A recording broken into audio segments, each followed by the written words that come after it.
dead. This is the last time that you're going to see Bruce. This is the last time you're going to see your dad.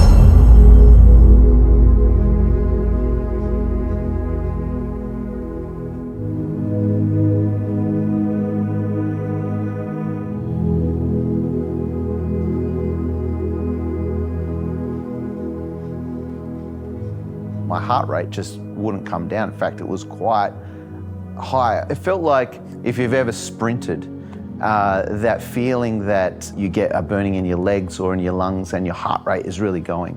Then as I'm driving out, this voice came into my head and it said, this is the last time that you're going to see Bruce. I actually stopped myself and I said, no, it's not, out verbally. And I got on the phone to Judah straight away. I got a phone call from my mum.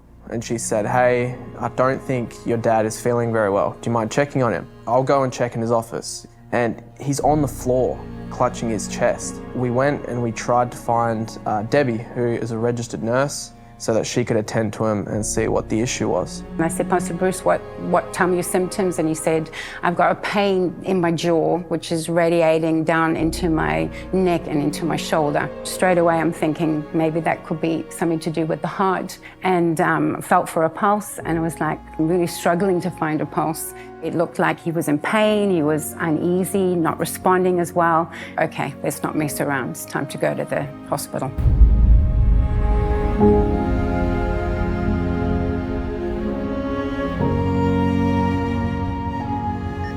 There was lots of stuff around him and like the machines were beeping. And I could see his heart rate was so fast, it was like in the 200. And it was really hard, I was crying a lot, very overwhelmed. Then I just hear a voice and it just says, this is the last time you're gonna see your dad. And I just knew that was the voice of the enemy. And I knew I couldn't partner with it. So I immediately just had to like rise up from that feeling and that voice in my head. And I just had to, I just started speaking in tongues, interceding on behalf of my dad in that room. Georgie had sent me a photo of Bruce on the table. He looked almost like he was dead because he was so grey and almost lifeless.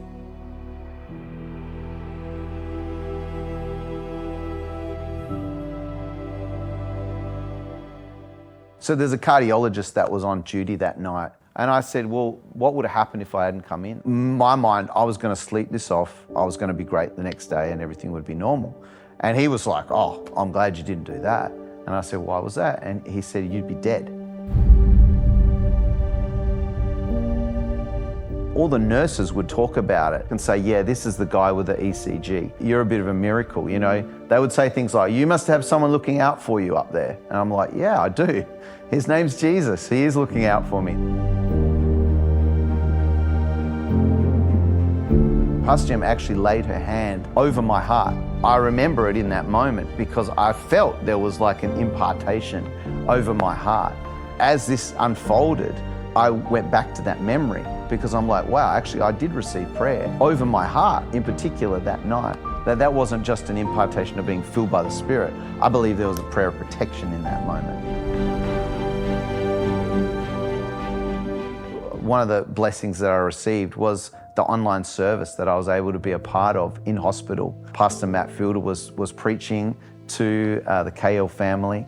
I'm getting emotional talking about it now, but Pastor Matt prayed for me in that moment. And he said, you know, one of our pastors in hospital right now. And he prayed and I was like, just, wow, you know, blown away in that moment that on the other side of, you know, the oceans, we got family praying and lifting me up in that moment. The wide camera shot was all the people in that service turning around and looking at the camera, reaching their hands out. Man, I tell you, I felt like so overwhelmed knowing that this is real life. This is Kingdom City. These are our people that are praying for someone they've never met. Now I'm alive to tell the story, how I've overcome. It's His goodness and mercy and the power of His blood. I'm so glad that my freedom wasn't based on what I've done. His goodness and mercy and the power of the blood. Wherever you are, whatever you're going through, you can call upon His name today and you can be saved and you can receive a healing miracle. Whether it's something the doctors say can be healed or not, we can stand with you and believe that God is going to do something supernatural in your life. He did it for me and He can do it for you.